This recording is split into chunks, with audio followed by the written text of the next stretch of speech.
Καλώς ήρθατε σε ακόμα μια εκπομπή Σκανδιναβία Γίναμε. Είμαι ο Λευτέρης, είμαι μαζί με τον Θωμά και τον Ευθύμη. Ελπίζουμε να σας κρατάμε καλή παρέα μέχρι τώρα. Είναι μια εκπομπή η οποία αφορά και άτομα τα οποία είναι εδώ, αλλά και άτομα που ενδιαφέρονται για την περιοχή και άτομα που μένουν στην Ελλάδα και εμείς. Σήμερα έχουμε μαζί μας την Ειρήνη για να μιλήσουμε για το πώς είναι να είσαι γυναίκα στην Νορβηγία. Γεια σας παιδιά, ευχαριστώ για την πρόσκληση.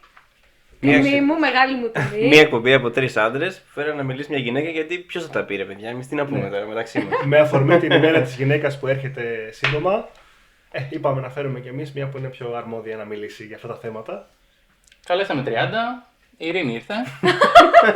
Νομίζω ότι κάποιος νόμιζε να της καλούσε ραντεβού γι' αυτό.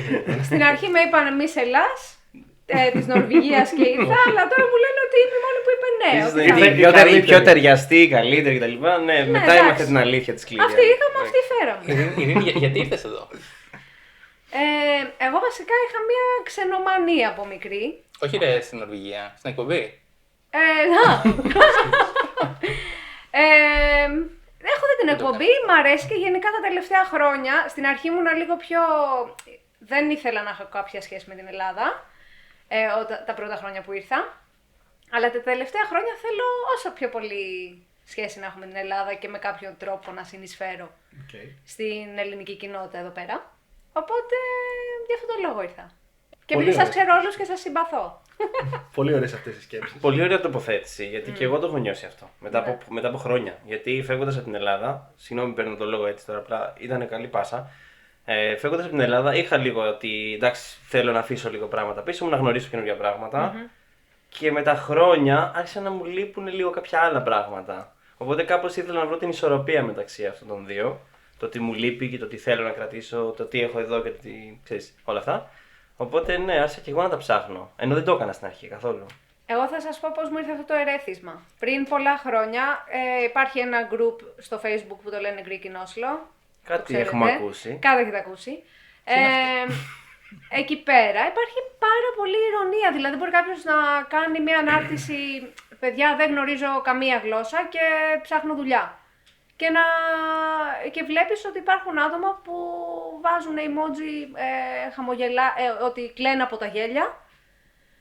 Και κάποια στιγμή είχα κάνει μια ανάρτηση και είχα πει πώς είναι δυνατόν να θέλω να έχω να κάνω με αυτούς τους ανθρώπους που πάνε και γελάνε με την αγωνία και το στρες κάποιου για να βρει δουλειά και να καλυτερεύσει τη ζωή του.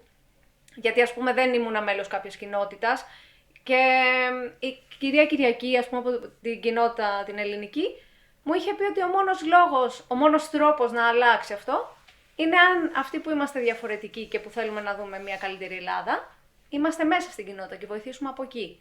Από το να έχουμε μια απόσταση και να λέμε όχι, εγώ δεν θέλω να έχω καμία επαφή με αυτούς. Δεν αλλάζει κάτι έτσι. Λοιπόν, για να πάμε πάλι πίσω στο θέμα της εκπομπής, γιατί αρχίσαμε, πήγαμε λίγο στα δικά μας τα τοπικά, εγώ θα αρχίσω λίγο, θα ξαναπροσπαθήσω να βάλω το angle της γυναίκας μέσα. Είναι πολλές οι Ελληνίδες στην Νορβηγία, είναι πιο πολλοί άντρες Έλληνες που είμαστε στην Νορβηγία. Είσαι χρόνια εδώ πέρα και ξέρεις. Ναι. Είστε πολλές γυναίκες εδώ πέρα? Ναι, εγώ είμαι 11 χρόνια εδώ. Δεν ξέρω άμα είναι πιο πολλές Ελληνίδες ή πιο πολλοί Έλληνες. Αλλά τα περισσότερα χρόνια είναι αρκετοί οι Έλληνες. Δεν είναι όπως ήταν πριν από 11 χρόνια. Είναι κοντά 5.000 στην Νορβηγία. Ναι, και από 20 χρόνια ας πούμε. Εσένα τι σε έφερε στην Νορβηγία? Ναι, εγώ όπως ξεκίνησα να λέω πριν, είχα μια ξενομανία πάντα. Ήθελα να ζήσω σε κάποια άλλη χώρα να δω πώς είναι τα πράγματα εκεί. Δεν ήξερα όταν μετακόμισα ότι θα μετακόμιζα μόνιμα, αλλά μου άρεσε τόσο πολύ από την πρώτη στιγμή που κατέβηκα από τον κεντρικό σταθμό του Όσλο, που λέω, καλέ δεν θα φύγω. Και όντως δηλαδή μετά από 3 μέρες πήρα τηλέφωνο τη μαμά μου και της το είπα, ξέρεις κάτι, δεν θα ξανάρθω, δηλαδή θα έρχομαι για διακοπές, αλλά μετακόμισα μόνιμα. Πολύ ωραίο αυτό. Και είδες πόσο ωραία κατέληξε που τώρα έχεις μείνει εδώ 11 χρόνια, έχεις και 2 παιδάκια να ζήσουν και να μεγαλώσουν, να τα χαρείς. Ναι, όχι, ήταν έρωτας από την πρώτη ματιά το Όσλο. Άρα είναι πολύ θετικές οι πρώτες σου εντυπώσεις. Ναι, και οι τελευταίες μου. Αυτό το ακούστηκε και μακάβριο. Ξέρεις κάτι που δεν ξέρουμε. Θέλεις να μας πεις λίγο ποια ήταν τα πρώτα σου βήματα? Είσαι και μαυρόφορεμένη. Τα πρώτα μου βήματα. Ναι, δηλαδή, βρήκες κατευθείαν δουλειά, βρήκες Ναι. παρέα. Πώς ήταν για σένα οι πρώτες μέρες στο Όσλο? Αρχικά εγώ δούλευα πριν έρθω στην Ελλάδα, δούλευα στη Σκιάθο, έκανα σεζόν εκεί, είναι ένα καλό tip για πολλούς που θέλουν να μετακομίσουν, άμα θέλουν να δουλέψουν σεζόν, να μαζέψουν χρήματα και να έρθουν. Και γνώρισα κόσμο από πάρα πολλές χώρες, αλλά μ' άρεσαν πολύ οι Σκανδιναβοί, μου φαίνονταν πολύ εξελιγμένοι άνθρωποι, να το πω. Ευγενικοί, πώς να το πω. Πολιτισμένοι, σίγουρα. Ναι. Στο γενικότερο. Στις διακοπές τους είναι πιο ευχάριστοι. Ναι. Είναι ένα θέμα. Όλους τις διακοπές τους γνώρισα, Ναι. οπότε είχαν μια διαφορά οι Σκανδιναβοί από τις άλλες. Τουλάχιστον εμένα μου τέριαζαν σαν άνθρωποι. Οπότε αποφάσισα να έρθω στην Νορβηγία, επειδή είχε και έχει μια καλή οικονομία. Και τότε ήταν ακριβώς λίγο μετά την οικονομική κρίση στην Ελλάδα, οπότε λέω πού θα πάω να μην έχουν οικονομική κρίση και εκείνη σύντομα. Ναι, και ήρθα στο Όσλο. Τώρα ξέχασα την ερώτηση που μου έκανες. Γιατί πήγα μέσω Λαμίας. Είναι ένα θέμα το οποίο είναι.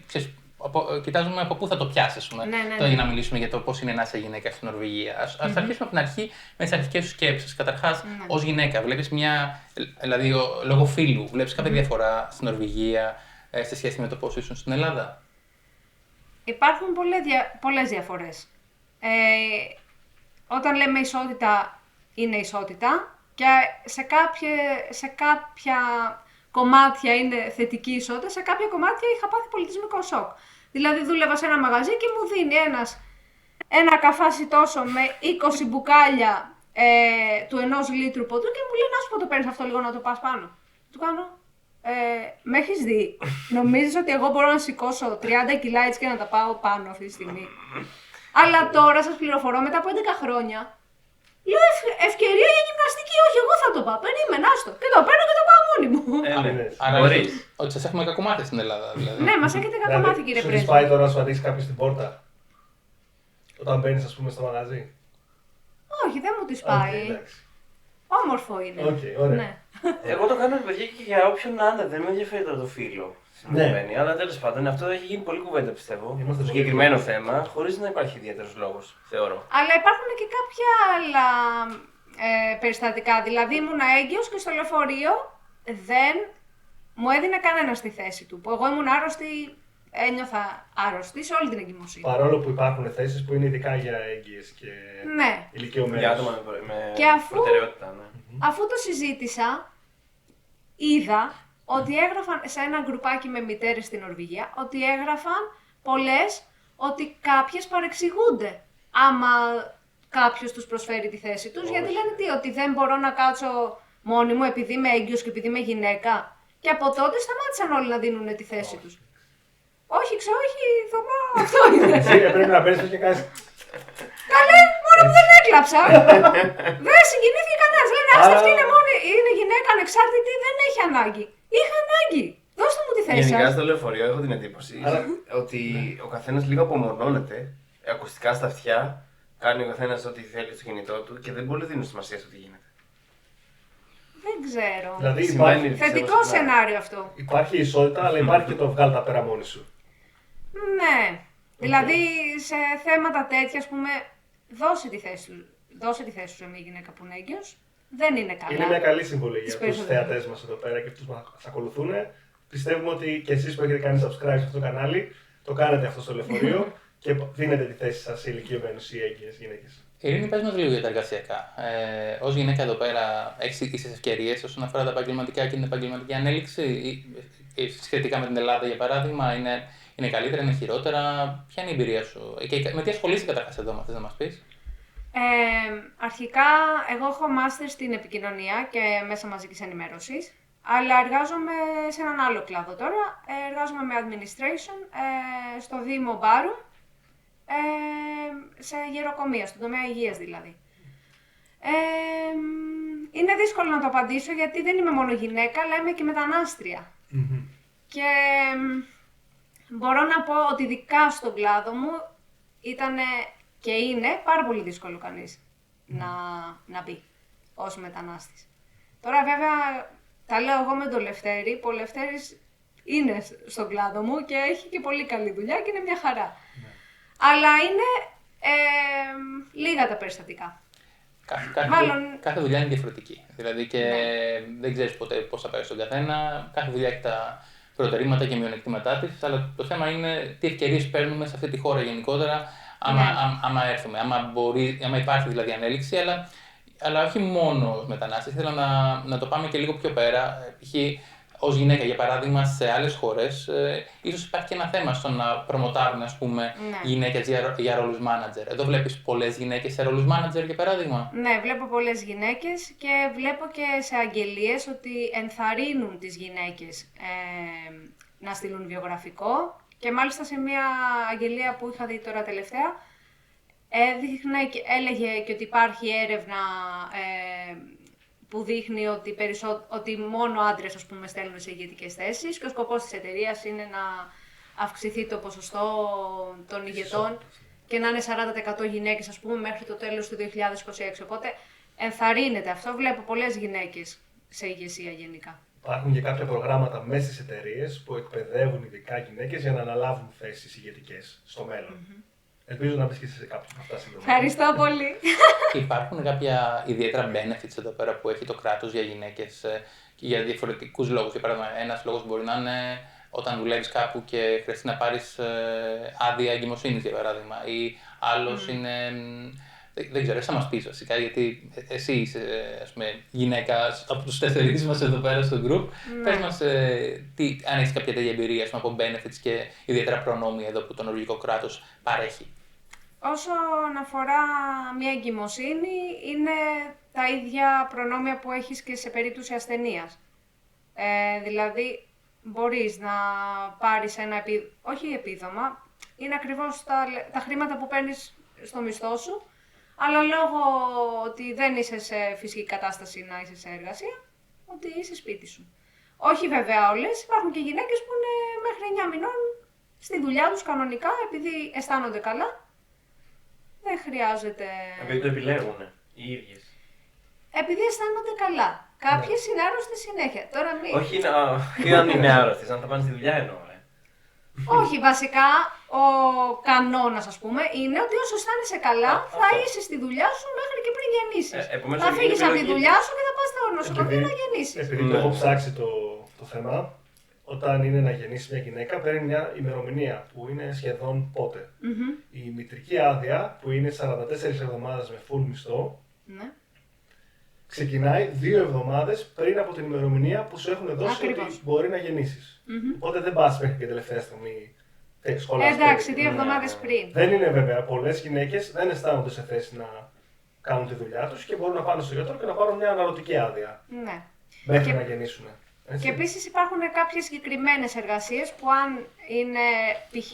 εργασίες που έρχεσαι σε επαφή με διάφορα τοξικά, ή ας πούμε δουλεύεις βράδυ, που αυτό έχει αποδειχθεί ως κάτι που μπορεί να επιβαρύνει το έμβριο, σου δίνουν μια διαφορετική άδεια μητρότητας που είναι από την αρχή της εγκυμοσύνης. Αν η εργασία είναι επικίνδυνη για το μωρό ή τη μητέρα. Ναι. Πάμε λίγο σε άλλα θέματα τώρα. Θέμα ασφάλειας, για παράδειγμα. Ήθελες να πεις κάτι πριν, Ευθύμη, όσον αφορά την Αθήνα, για παράδειγμα, και τη σύγκριση με το Όσλο. Ναι, εγώ θέλω να ρωτήσω, ρε παιδί μου, επειδή έχεις γεννηθεί και έχεις μεγαλώσει στην Αθήνα, μπορούμε να πούμε μια γειτονιά συγκεκριμένα. Ναι, δεν θα βρούνε οι φαν μου. Δεν θα σε βρούνε. Στο σπίτι. Σε μια έτσι λαϊκή γειτονιά, όπως είναι ο Κορυδαλός. Ναι. Έχεις μεγαλώσει εκεί, έχεις πάει σχολείο εκεί, ήσουν έφηβη, ήσουν και ενήλικη. Επομένως έχεις βγει και τα βράδια, έχεις κάνει τις βόλτες κτλ. Θέλω να μου πεις αν υπάρχει, ρε παιδί μου, διαφορά στο πόση ασφάλεια μπορεί να αισθάνεσαι όταν είσαι είτε μόνη σου, είτε ας πούμε μια φίλη σου, δηλαδή να είναι μόνο γυναίκες, να είσαι μόνη σου, έξω στον δρόμο, ρε παιδί μου, νύχτα, να περπατάς, στο κέντρο της πόλης. Ναι. Αν υπάρχει διαφορά δηλαδή στο Όσλο, στην Αθήνα κτλ.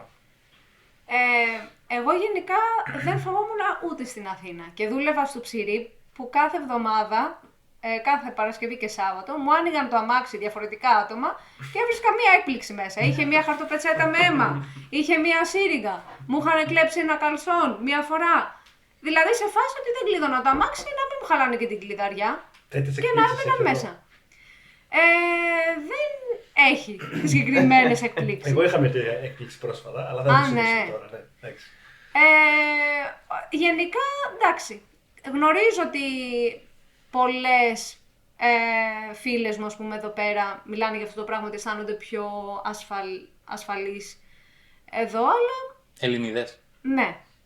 Αλλά εγώ δεν το βιώνω διαφορετικά. Υπάρχουν πολλά άτομα που είναι σε κατάσταση μέθης στις 3 η ώρα το βράδυ που κλείνει το μπαρ εδώ. Και όπως και να έχει, κάποιος μπορεί να κάνει κάποια έτσι, κίνηση, να μιλήσει σε κάποια κοπέλα, είτε να είναι λίγο πιο αγενής. Εγώ προσωπικά. Όχι μόνο κοπέλα. Ναι, και γενικά σε άλλους. Είναι κάποιοι μάλλον με τον εαυτό τους και τους γύρους. Κάνουν διάφορα. Τους μαζεύουν. Γενικά υπάρχει και security στο κέντρο, στα λεωφορεία εκεί. Αλλά υπάρχουν και τα νυχτερινά λεωφορεία που μπορείς να πάρεις στο σπίτι και να πας κοντά στο σπίτι σου με ασφάλεια εκεί που είναι ο σταθμός του λεωφορείου. Να πάμε σε ένα άλλο θέμα. Θα πάμε στο θέμα βασικά που όλοι περιμένατε. Λοιπόν, το θέμα όσον αφορά το φλερτ στην Νορβηγία. Ήρθες εδώ πέρα ως single γυναίκα, σωστά το λέω? Ναι.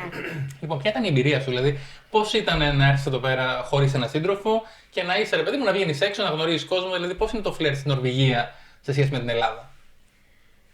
Αρχικά θα πω ότι η καριέρα μου ως γυναίκα που φλερτάρει ήταν αρκετά μικρή. Γιατί ήρθα στην Νορβηγία και μετά από 4 μήνες γνώρισα τον άντρα μου και τώρα είμαστε μαζί 10 χρόνια, ας πούμε. Άρα, κορίτσια, ελάτε στην Νορβηγία, το τυχερό είναι εδώ. Εγώ εντάξει πάντα. Ήσουν απλά καλή, ρε παιδί μου. Εντάξει, τώρα τι ήθελες να μας πεις ότι ήσουν απλά πολύ καλή. Αφήστε να μιλήσει. Το φλερτ είναι διαφορετικό. Βασικά εγώ φλερτάρα κυρίως μέσω Tinder, γιατί είχα έρθει εδώ, δεν είχα φίλους, δεν γνώριζα σχεδόν κανέναν.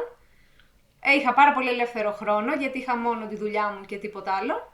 Οπότε χρησιμοποιούσα το Tinder, λέω εντάξει, και στη χειρότερη περίπτωση θα γνωρίσω κάποιον φίλο, κάποιον να δικτυωθώ, κάτι. Οπότε ναι, η καριέρα μου ήταν μέσω Tinder και βγήκε επιτυχία 100%. Και το συστήνω ανεπιφύλακτα σε όλους, το έχω συστήσει, έλα να μου θυμίσει και τα ελληνικά μου. Σε 2 κοπέλες, ας πούμε, που ήταν και οι 2 μητέρες μόνες τους, η μία Ελληνίδα, η άλλη Νορβηγίδα. Κλασικά δεν βγαίνουν ποτέ από το σπίτι γιατί έχουν παιδί και δεν έχουν κάποιον να τους το κρατήσει. Και της λέω, συγγνώμη, δεν σου λείπει να έχεις κάποιον σύντροφο?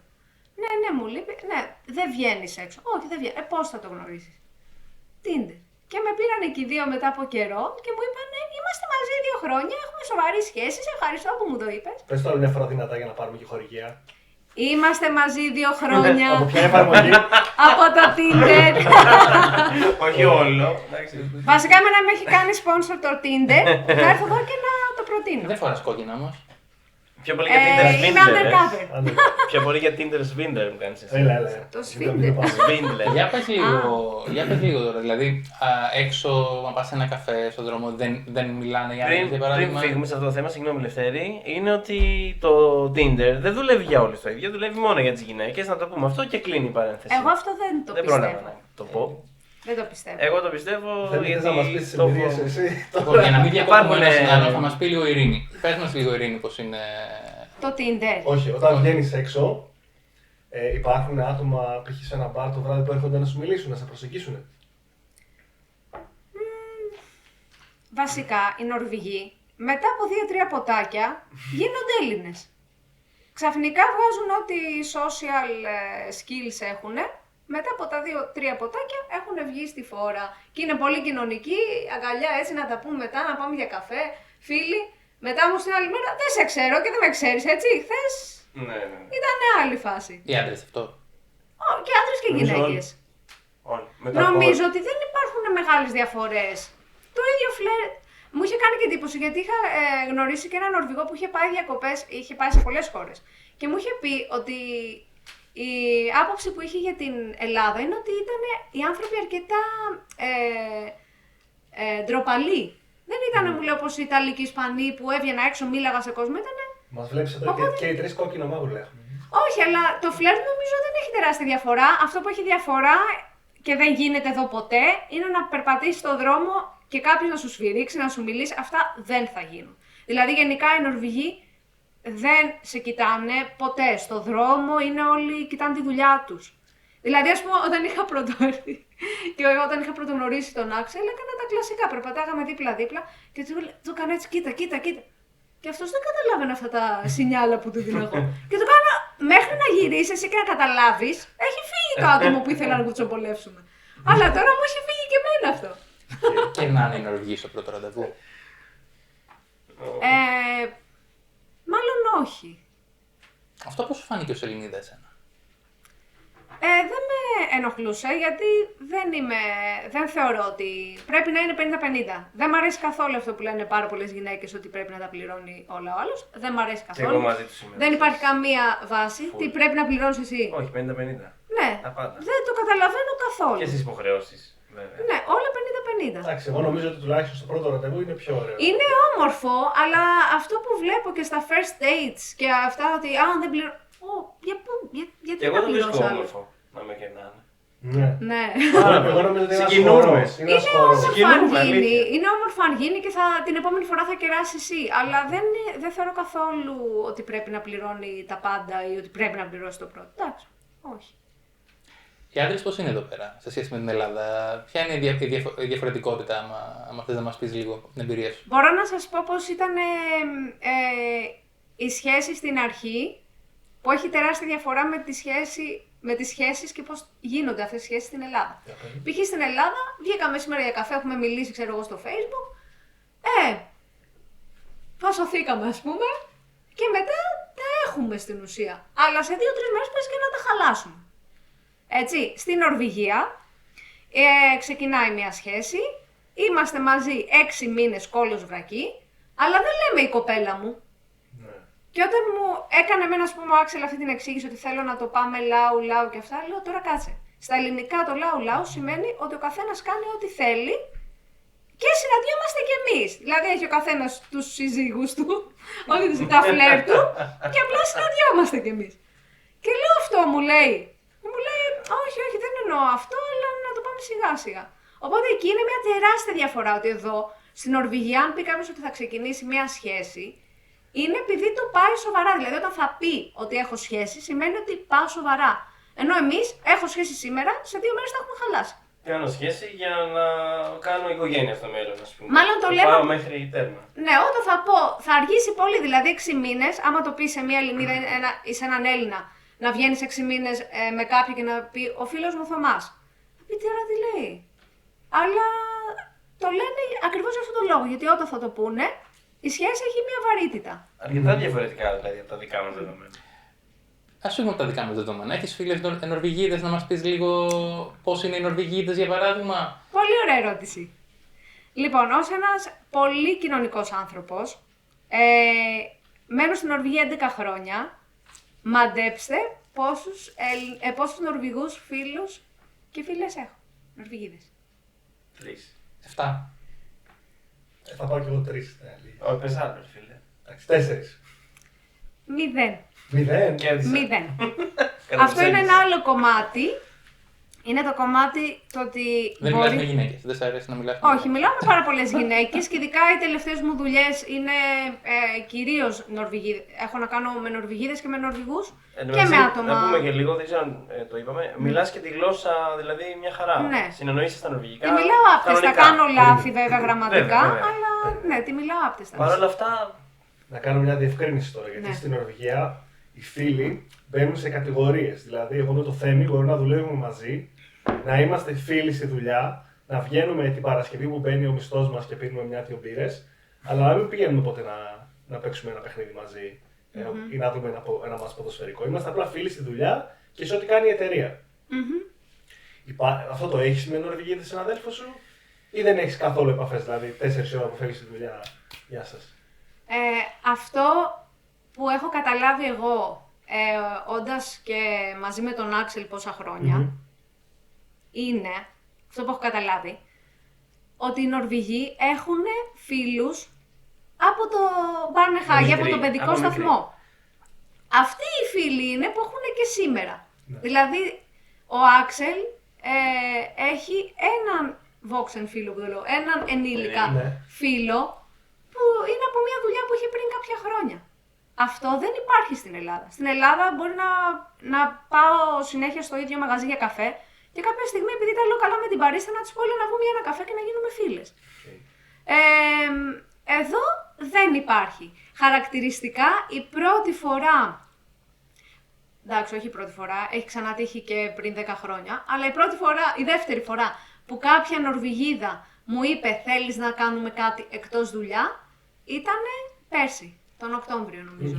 Και το θυμάμαι ότι είχε γίνει θέμα και της το είπα και αυτινής ότι είσαι η πρώτη Νορβηγίδα που μου έχει προτείνει να κάνουμε κάτι εκτός δουλειάς. Και το είχα πει και στον Άξελ, εντάξει, τώρα πήρα την υπηκότητα, μου έχει προτείνει η Νορβηγίδα να βγούμε έξω, έχω γίνει μέλος της κοινωνίας. Ξαναφέρει και το μαλλί σιγά σιγά. Ναι, όχι σκουραίνει βασικά. Έχω βγάλει και κάποιες άσπρες τρίχες όμως, οπότε θα ξανθύνει κάποια στιγμή, θέλει δεν θέλει. Λοιπόν, να πάμε και λίγο σε κάποια πιο πρακτικά πράγματα για τις κοπέλες οι οποίες είναι Σκανδιναβία, στην Νορβηγία όπως είναι τώρα, όπου είσαι τώρα. Θα ήθελες να μας πεις λίγο τι επιλογές υπάρχουν όσον αφορά ψώνια, ρούχα, κομμωτήρια, έξοδα σχετικά με αυτά. Τα έχεις βρει σκούρα εδώ πέρα, πηγαίνεις πίσω Ελλάδα για να κάνεις τις δουλειές σου και τα ψώνια σου. Για πες μας λίγο. Τώρα βρήκατε τη χαρακτηριστική γυναίκα να απαντήσει για αυτά. Λοιπόν, εμένα το κομμωτήριο μου πάει πολύ φτηνά γιατί έχω πάρει ένα πολύ καλό ψαλίδι και τα κουρεύω μόνη μου στο σπίτι. Οπότε πιο φτηνά δεν γίνεται. Αλλά γενικά τα κομμωτήρια είναι πάρα πολύ ακριβά. Δηλαδή οι τιμές είναι από 70 ευρώ για ένα απλό κούρεμα και πάει λέγοντας. Είσαι ευχαριστημένη από την ποικιλία στα μαγαζιά που βρίσκει και από τις υπηρεσίες που παρέχονται εδώ πέρα? Υπάρχει μια τεράστια διαφορά. Άμα πάμε και κάτσουμε σε ένα παγκάκι στην Ομόνια ή στο Μοναστηράκι και βλέπουμε τι φοράει ο κόσμος και κάτσουμε και εδώ στο National Theatre και βλέπουμε, εδώ πέρα είναι λες και έχουν ψωνίσει όλες από το ίδιο μαγαζί. Ναι. Εμένα τυχαίνει να μ' αρέσει ακριβώς αυτό το στυλ, οπότε έχω ψωνίσει και εγώ από το ίδιο μαγαζί και είμαι πιο πολύ του σκανδιναβικού στυλ. Πηγαίνεις με το ρεύμα, δηλαδή. Ναι. Δεν ξέρω, δεν το κάνω επίτηδες, απλά μ' αρέσει αυτό το στυλ. Ή όλη η χώρα έχει καλό γούστο σαν το δικό μου ας πούμε, ή στην Ελλάδα εντάξει υπάρχουν και πιο πολλές μικρές επιχειρήσεις από ότι εδώ που ακόμα δεν ξέρω για πόσο καιρό θα υπάρχουν. Αλλά εδώ πέρα ψωνίζουμε όντως όλες από τις συγκεκριμένες αλυσίδες. Άρα δεν υπάρχει μεγάλη ποικιλία. Δηλαδή, άμα πας να βγεις έξω, να φύγεις στα μαγαζιά, δεν θα βρεις πάρα πολλά. Όχι, και αυτό είναι και μία απόψη που έχω γενικά για τους Νορβηγούς, ότι θα βγει της μόδας η τσάντα, το backpack, το rain, που το έχω και εγώ, θα το φοράει όλη η Νορβηγία. Ναι, ας πούμε, επειδή ο κόσμος ψάχνεται πολύ με τα gadget, βλέπει reviews και αυτά, ότι έχει καλό reviews και αυτά, πάνε και το φοράνε όλοι. Όλοι θα πάρουμε το ίδιο. Όλοι στο σπίτι μας θα έχουμε τις κούπες με τα Moomin. Δεν ξέρω, το θυμάστε τα κινούμενα σχέδια? Ναι, δηλαδή αν δεν έχεις συλλογή Moomin δεν μπορείς να ανταπεξέλθεις. Λοιπόν, εμένα μια ερώτηση Μούμινα να ξέρεις. Πολύ δυνατό. Το ξέρω ότι σ' άρεσε. Έχει να κάνει πάλι με την ασφάλεια που είπαμε και πριν. Γιατί πολλά ακούμε στην Ελλάδα, πολλά γίνονται. Υπάρχει βία γενικότερα στην Ελλάδα. Είναι κάτι το οποίο έχεις δει εσύ εδώ πέρα στην Νορβηγία. Ποια είναι η εμπειρία σου, όχι από τη δικιά σου την εμπειρία, αλλά και από αυτά που έχεις ακούσει και δει? Αυτή η ερώτηση μου άρεσε γιατί είναι ένα θέμα που είμαι αρκετά ευαισθητοποιημένη πάνω σε αυτό και ειδικά με αφορμή αυτό που έγινε με το αγοράκι, το τρίχρονο από το Ηράκλειο και με άλλα περιστατικά που έχουν γίνει τα τελευταία χρόνια. Στην Νορβηγία οποιαδήποτε μορφή βίας δεν είναι ανεκτή. Ούτε λεκτική, αλλά ούτε και εννοείται χειρονομίες, τέλος πάντων, κανένα είδος βίας δεν είναι ανεκτό ούτε στο παιδί σου, ούτε στο σκυλί σου, ούτε στη γυναίκα σου. Βέβαια, περιστατικά πάντα θα υπάρχουν άνθρωποι σε όλες τις κοινωνίες που έχουν κάποια θέματα και μπορεί να συμβεί. Αλλά αυτό που γίνεται στην Ελλάδα, που θα πας να πιεις για ένα καφέ με τις φίλες σου και θα παιχτείς φαλιαρίτσα εδώ στο παιδί τους και αυτά δεν υπάρχουν, γιατί υπάρχει ένα ολόκληρο σύστημα, πολύ μεγάλο σύστημα, που ακριβώς δουλεύει ώστε να μην υπάρχουν αυτά, με πολύ αυστηρές επιπτώσεις σε κάποιον που προσπαθήσει να... Ναι. Υπάρχει το Υπουργείο για τα παιδιά, την νεολαία και την οικογένεια, που παρέχει προστασία σε παιδιά ή γυναίκες που κακοποιούνται μέσα στο σπίτι. Και ένα ολόκληρο σύστημα, δηλαδή ας πούμε ότι οι δάσκαλοι, σε οποιαδήποτε δραστηριότητα, όχι μόνο στο σχολείο, αλλά και σε δραστηριότητες εξωσχολικές, οι γιατροί, είναι υποχρεωμένοι όμως από τον νόμο να συμμετέχουν και να καταγγείλουν οποιοδήποτε γεγονός. Ύποπτη συμπεριφορά. Όσον αφορά άλλου τύπου βία, π.χ. απέναντι στις γυναίκες, για παράδειγμα, τύπου παρενόχλησης, υπάρχει κάτι τέτοιο? Έχεις δει κάτι στην Νορβηγία, υπάρχει όσο πολύ υπάρχει στην Ελλάδα? Ποια είναι η εμπειρία σου? Έχω 2 φίλες συγκεκριμένα που έχουν υποστεί σεξουαλική παρενόχληση στην Νορβηγία και δεν κατάφεραν, ακόμα και ας προσπάθησαν αρκετά και μίλησαν με δικηγόρους κλπ, δεν κατάφεραν να βρουν το δίκαιο τους. Και γενικά ακούγονται πολλοί να λένε ότι το σύστημα φυλάκισης, αλλά πώς αλλιώς λέγεται? Το σοφρονιστικό σύστημα της Νορβηγίας είναι πολύ light, ας πούμε, δεν τιμωρεί αρκετά κάποιον που βίασε. Είναι κάτι που ακούω, αλλά δεν είναι... Γενικά είναι νομίζω. Ναι. Αυτά τώρα έγιναν μέσα στο εργασιακό περιβάλλον ή εκτός? Αυτά έγιναν μέσα στο εργασιακό περιβάλλον. Και δεν αντιμετωπίστηκε δηλαδή από την εταιρεία? Όχι, δεν αντιμετωπίστηκε. Ίσα-ίσα προσπαθούσαν να κλείσουν. Εγώ δηλαδή, επειδή βρέθηκα μάρτυρα σε ένα τέτοιο γεγονός, ο υπάλληλος ο οποίος έτσι κατηγορήθηκε γι' αυτό, τον διώξανε την ίδια μέρα. Βασικά τώρα που μου το είπες. Είναι κάτι σημαντικό. Τώρα που μου το είπες, επειδή έχει γίνει και σε περιβάλλον που δούλευα εγώ. Ναι. Το κάλυψαν μεταξύ τους τα αφεντικά με το άτομο που έγινε αυτό, δεν έγινε απολύτως τίποτα. Okay. Και δεν είχε γίνει μία φορά, είχαν γίνει, το είχαμε προσπαθήσει διάφορα άτομα να το καταγγείλουμε, δεν έγινε κάτι. Στο τέλος στο τέλος που έγινε κάτι αρκετά βαρύ, τότε αναγκάστηκαν να το διώξουν αυτό το άτομο, αλλά είχαν γίνει πολλά πράγματα πριν που θα έπρεπε να ήταν αρκετά. Άρα δεν είναι όλα ρόδινα σε αυτή τη χώρα, δηλαδή δεν είναι να την παρουσιάσουμε ως η τέλεια χώρα, άμα είσαι στην Ελλάδα, ότι απαραίτητα όλα είναι καλύτερα στην Νορβηγία. Υπάρχουν και καλά και κακά, έτσι δεν είναι? Ναι, μεμονωμένα έτσι περιστατικά ακριβώς. βέβαια. Πιστεύω ότι είναι πιο λίγα τα περιστατικά, Υπάρχει το χριστουγεννιάτικο Πάντα πάρτι. εντάξει παιδιά, ποτέ δεν υπάρχει ένα πράγμα κάπου. Πάντα υπάρχουν απ' όλα, απλά σε άλλο βαθμό. Τα χριστουγεννιάτικα πάρτι γίνεται ο κακός χαμός εδώ πέρα, ειδικά από παρενοχλήσεις σε περιβάλλοντα εργασιακά. Παρενοχλήσεις? Ναι, ρε φίλε, σεξουαλικές παρενοχλήσεις μέσα στο εργασιακό περιβάλλον. Βγαίνουν για τα Χριστούγεννα, πίνουν ένα κάρο ποτά και μετά γίνεται τζέρτζελο. Βγαίνουν τα αποθυμένα στη φόρμα. Προς όλους. Προς όλους. Ίσως λίγο περισσότερο στις αυτοί που είναι γυναίκες. σε θέση ισχύως βγάζουν. Ναι, γιατί υπάρχει αυτή η σχέση ισχυρή, ας πούμε, η θέση ισχυρή του άντρα. Ωστόσο, και εγώ προσωπικά έχω δεχτεί, όχι τώρα σε περίεργο βαθμό, αλλά έχω δεχτεί και εγώ πίεση από μεθυσμένη γυναίκα να έρχεται να μου λέει διάφορα, ας πούμε. Όχι και εγώ μία φορά, παραπάνω από μία φορά. Και 2 φορές και 3 φορές. Πολλές φορές μου συμβαίνει και όταν είναι Σάββατο και υπάρχει αλκοόλ γενικά, το βλέπεις ότι αυτό το πράγμα ανεβαίνει λίγο. Βασικά γενικά μετά τις 3 η ώρα το Όσλο είναι... Γενικά να πούμε 28 ότι... μέρες, πώς τη λέγανε την ταινία με τα ζόμπι? 28 μέρες μετά. Να πούμε ότι αν είναι μια παρέα ή έστω ένας άντρας, μια κοπέλα που έχει πια αρκετά σε ένα μαγαζί και συμπεριφέρεται αλόκοτα, έρχεται ο ΒΑΚ, το φρουρός και σου λέει ήρθε η ώρα να πας σπίτι. Σου λέει ήρεμα και άμα δεν υπακούσεις, σε παίρνουν αγκαλιά και σε βγάζουν. Πολύ ωραία. Αυτή ήταν καταπληκτική πάσα, ήταν καταρχάς όλο αυτό, γιατί η Ειρήνη ήρθε και σένα η ώρα να πας σπίτι. Ευχαριστούμε πάρα πολύ. Έχεις πιει, μην πήγαινε σπίτι. Όχι, άντε, γεια σας. Ευχαριστούμε πάρα πολύ που ήσουν μαζί μας σήμερα και μας μίλησες λίγο για το πώς είναι να είσαι γυναίκα στην Νορβηγία. Ελπίζω να βοήθησε πολύ κόσμο που μας βλέπει σήμερα και γενικότερα όποιον βλέπει το βίντεο. Να ευχαριστήσουμε και τους ακροατές μας και τους θεατές μας που είναι μαζί μας στην εκπομπή. Ελπίζουμε να σας κρατήσουμε καλή παρέα και σήμερα. Και Αν θέλετε να βοηθήσετε την εκπομπή να κάνει ακόμα περισσότερα επεισόδια όπως και το σημερινό, κάτω το κουμπάκι. Δεξιά είναι. Τελείω μου φαίνεται ότι είναι αριστερά. Το βάζω εγώ δεξιά. Εγώ θα το βάλω. Κοιτάξτε και αριστερά και δεξιά, θα το βρείτε. Πατήστε subscribe και βοηθήστε μας να συνεχίσουμε αυτό το έργο. Ευχαριστούμε κιόλας. Ευχαριστούμε πάρα πολύ. Μας βοηθάνε πάρα πολύ και τα σχόλιά σας.